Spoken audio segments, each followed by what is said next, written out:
첫 번째 실루엣은요. 하태경 의원입니다. 하태경 의원이 이재명 후보의 탈모 공약이 이 뜨거운 관심을 받자 저거 공약은 내가 원조다라고 주장하고 나섰습니다. 이게 탈모 공약이 뜨겁긴 한가 봅니다. 원조 논란까지 일고 있는 거죠. 들어보시죠. 정치권에서는 제가 원조일 겁니다. 이게 2020년 10월에 이 정책 준비하고 있다. 아 진짜요? 공개 발언을 했었어요. 그 조회수가 한 몇백만 되기 때문에 찾아보면 있어요. 저도 보험화 연구를 계속 했는데 자료를 다 받았어요. 예산정책처랑 국회에 입법조사처. 그래서 탈모약 급여화는 불가능하다. 안 된다. 그래서 이걸 잘못하면 이제 그 탈모인들 아픔을 정치적으로 이용하는 게 되겠다. 말만 꺼내놓고 실제로 실행을 안 하면 급여화 말고 다른 방법이 없나를 계속적으로 연구하고 있는데 사실 좀 도둑맞은 기분이.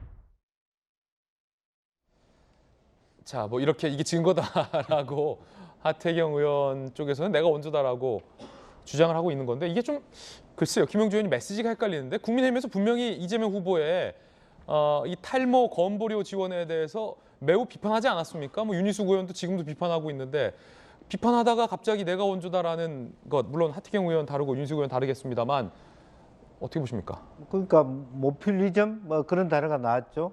털모자? 예. 모퓰리즘이다. 예. 털필리즘이다 이거군요. 네, 그래서 실제로 보면은 그 하태경 의원도 자기가 준비했다고 얘기했지만 한편으로 제가 들은 얘기는 이 그 청년들이 탈모에 대한 고민들을 국민의힘에도 호소했다 그래요. 그래요? 네. 근데 사실은 그 부분을 민주당 쪽에서 빨리 받아서 이렇게 공약화한 거거든요. 사실은 어쨌든 뭐 정책화하는 과정에서 여러 가지 난관이 있을 수도 있고 그렇습니다만은 어쨌든 기본적으로 국민들의 요구에 대해서 빨리 받아서 연구하고 하는 부분에 대해서 선수를 놓친 건 아쉬울 겁니다. 그럼 아쉬면 아쉽다고 하고 그와 같은 핀셋 공약 또 새로운 공약에 대해서 우리도 발굴하겠다. 좀 건전하게 가야 되는데 우리가 원조다. 그래 놓고 실제로는 저거는 뭐 말이 안 된다 이렇게 얘기하는 것도 좀 석연치 않다라고 하는 부분이고 저는 아랍이라는 나라 같은 경우에는 행복부가 있지 않습니까? 사실은 저는 우리 국민들의 상당히 많이 불행하게 느끼는 요소 중에 벌써 20, 30대까지만 해도 원형 탈모라든지 사실은 산재일 수도 있는 것이죠. 보기에 따라서는 굉장히 많은 직무 스트레스로 인한 탈모 현상이 나타나고 있기 때문에 지금 급여가 된다 안 된다 이렇게 하태경 의원이 얘기할 게 아니라 어떤 대선 공간에서 어떻게 생각하느냐에 따라서는 행복부의 주요한 국민들이 불행하게 느끼는 요소를 하나의 제도화한다라고 하는 것은 충분히 나는 의미가 있다라고 보여집니다. 그렇군요. 그렇지 않고 탈모는 우선순위가 뒤떨어지니까 비만도 되냐 안 되냐 이런 것은 그야말로 부정적인 물타기에 불과한 거 아닙니까? 실제로 보면 비만도 결과적으로는 어떻게 보면 빈곤을 해서 오는 연구도 많거든요. 양극화의 문제일 수도 있습니다. 그래서 그거 하나하나를 좀 건강한 레이스, 정책 경쟁으로 가져가야 된다. 그렇게 생각이 듭니다. 그렇군요. 하여튼 요즘 민주당 의원님들이 갑자기 이제 탈모에 대해서 굉장히 진지한 관심들을 표명하고 있는 분위기예요. 하태경 의원은 탈모 공약은 내가 원조다라고 했는데 윤희숙 전 의원은 이거는 또 모퓰리즘이다라고 비판을 했습니다. 모퓰리즘이다. 순수 제베스 정당. 탈모라는 개별 항목을 던져 국민들을 낚았다. 문재인 케어로 건보 재정이 악화됐다. 죽고 사는 문제보다 탈모가 중요하냐. 그러니까 건보 재정 건전성을 악화시킬 수 있다는 비판인 윤희숙 의원이 했습니다. 김병미 대변인님. 자, 그래서 그러면은 이제 윤석열 후보는 탈모 공약에 반대하는 겁니까, 명확히? 지금 윤희숙 의원은 전 의원이죠. 예. 지금 선대위가 해체됐기 때문에 윤희숙 의원도 선대위에 나와 있는 상태여서 경제학자 출신의 전 정치인의 의견으로 좀 봐주시면 좋겠고요. 윤희숙 개인 의견이다. 그리고 이 문제를 바라보는 여러 시각이 있겠습니다만은 제 개인적으로 탈모에는 진보 보수가 없다고 생각을 합니다. 이건 뭐 명언이네요. 탈모에는 진보 보수 없다. 김영주 의원님의 말씀에 저는 전적으로 동의하고요. 윤희숙 의원이 했던 얘기는 건강보험 재정에서 이 문제가 감당할 수 있겠느냐라고 하는 합리적인 문제 제기했지만 제가 예전에 한 10여 년 정도 전에 스트레스로 원형 탈모를 겪었는데 김병민 대변인이요? 이렇게 처음에는 손톱만한 원형 탈모가 생기더니 이게 점점 커지면서 500원짜리로 변합니다. 그 스트레스에는 이거 장사가 없어요. 그러면 이제 이 스트레스 때문에 원형 탈모가 생겼는데 이 원형 탈모 때문에 스트레스가 더 생기면서 이게 더 심해지거든요. 악순환. 그럼 여기서 어떤 병원을 가야 될지도 알지 못하고 건강보험 적용도 안 되고 또 실제로 치료를 받게 된다고 이게 나을 거라는 보장도 없습니다. 예. 말 그대로 돈과 경제, 재정으로 판단하기 어려운 탈모인들이 겪고 있는 아픔에 대해서 공감하지 못하게 된다면 저는 이 문제를 가지고 과연 국민들의 마음을 살 수 있겠는가 이런 생각이 들어서 여기에 대해서 지금 건보의 적용이냐 아니냐를 두고 논쟁하는 것도 전문가들 입장에서는 바람직합니다만은 정작 중요한 건 탈모에 효과가 있다고 샴푸부터 여러 가지 막 약들을 홍보하는데 그게 진짜 효과가 있는 건지 혹시 사기당하는 건 아닌지 과장 광고는 없는지 해야 될 일들이 너무너무 많거든요. 맞아요. 국민들이 갖고 있는 예. 고통에 대해서 정책 테이블에 올려놨으니까 여기에 윤석열 후보도 관심을 갖고 어떤 대안들을 만들어낼지 국민들께 얘기 드리는 날이 올 거라고 봅니다. 아, 그러니까 이 어떤 과정에 있어서의 찬반 양론은 있지만 기본적으로 윤석열 후보도 탈모 공약 취지에는 찬성한다. 그 사람들이 겪고 있는 아픔에 예. 대해서는 윤석열 후보도 누구보다 깊게 공감할 겁니다. 그렇군요. 왜냐면 이게 시중에 탈모 방지 샴푸라고 판매하는 것 중에 탈모가 방지가 안 되는 것도 있고 그냥 모근의 건강만 하는 것도 있기 때문에 굉장히 과장 광고 문제도 이슈가 됐었거든요. 자, 어쨌든 모든 후보가 탈모에 관심을 보이고 있는 것 같아요. 안철수 후보도 탈모 약값 반값으로 줄이겠다라는 포스터를 공개하면서 이 탈모 공약에 뛰어들었습니다. 의사 안철수, 과학자 안철수, 굳고 지키는 안철수, 탈모의 약값을 반값으로 줄이겠다라며 두 주먹을 불끈 쥐고 있는 포스터를 안철수 후보가 공개를 했습니다. 안철수 후보의 이야기 한번 들어보겠습니다.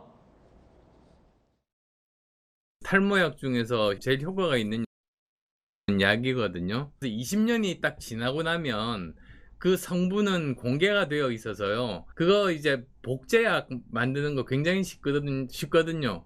약 만드는데 원가는 별로 안 듭니다. 그러니까 당연히 복제약 값은 굉장히 낮거든요. 국가에서 가격에 대해서 제대로 관리를 안 한 거라고 저는 생각합니다. 훨씬 값을 줄일 수 있으니까 아니 그것부터 줄여야 되는 건 아니겠어요. 저는 사실 의사이고 이 약의 유통 구조에 대해서 너무나도 잘 아는 입장에서 약 값이 사실은 정부에서 정할 수 있는 건데 지금 비싼 편이에요. 그리고 문재인 케어가 시작되면서 점점 이렇게 그 적자 폭이 막 늘어나면서 이제 거의 소진되기 일보 직전 이런 상황이거든요. 파퓰리즘대로 그냥 선심성으로 나눠주겠다고. 자, 갑자기 대선 주자들이 이제 탈모와 관련된 진지한 어떤 공약들을 하나둘 내기 시작했습니다. 시작은 이재명 후보였고 안철수 후보가 가세했고 조금 전 이제 김병민 대변인도 탈모엔 진보 보수가 없다라는 감동적인 말을 해서 3명의 유력 대선 주자 모두 다 이제 탈모에 뛰어들었다라고 평가할 수 있겠습니다. 정익진 변호사님. 네네. 근데 후보들이 얘기하는 포인트들이 좀 다른 것 같아요. 이재명 후보는 탈모 치료와 탈모 약의 비용 중 상당수를 건보 재정으로 지원해주자. 안철수 후보는 그렇게 하면 건보 재정 파탄 나니까 카피 약의 약값을 반값으로 내려주자. 이게 좀 다르군요. 그러니까 탈모가 문제라 지금 많은 사람들의 관심사라고 하는 거는 인정을 하고 그 다음에 이제 세 후보 중에 사실은 제가 봤을 때는 윤석열 후보가 제일 머리숱이 없는 것 같은데 그냥 가만히 계시는 걸 보니까 이게 뭐가 문제냐면요. 이게 건강보험이 들어가 있기 때문에 문제예요. 왜냐하면 그 국민건강보험법이 있거든요. 건강보험이 쓰이는 그것은 어떤 데냐? 예. 질병이나 부상이거든요. 그런데 탈모가 이게 질병이냐 아니냐 그게 문제거든요. 예. 그런데 이게 어떤 게 질병인지 아닌지를 사람들이 잘 알 수 없으니까 그 보건복지부에서 규칙을 만들어 놨어요. 그래가지고 거기에 비급여 대상으로 해놓은 게 뭐가 있냐면 제가 그 규칙을 찾아봤더니 일상생활에 지장이 없는 경우에는 이것은 질병으로 볼 수 없다라고 하면서 예를 쭉 들어놨는데 그게 뭐냐면은 뭐 죽은 깨, 그 다음에 털이 많은 거, 예. 그 다음에 탈모, 무모, 사마귀, 여드름. 사실 여드름 많이 나도 힘들거든요. 그런데 그런 것들은 이게 그 건강보험 쓸만한 그러한 그 질병이 아니다. 그 다음에 결정적으로 여기에 뭐라고 써놨냐면은 노화 현상으로 인한 탈모는 질병으로 볼 수 없다. 저도 옛날에 이렇지 않았거든요. 저도 예. 옛날에는 머리가 아주 그냥 풍성했는데 아니 근데 정익진 변호사님 뭐 지금도 굉장히 좀 빽빽한 편인데. 옛날에는 훨씬 더 좋았다고. 예. 근데 어쨌든 이렇게 사람이 나이 들면서 제가 뭐 70, 80 되면 머리가 더 빠지지 않겠습니까? 예. 이게 질병이냐?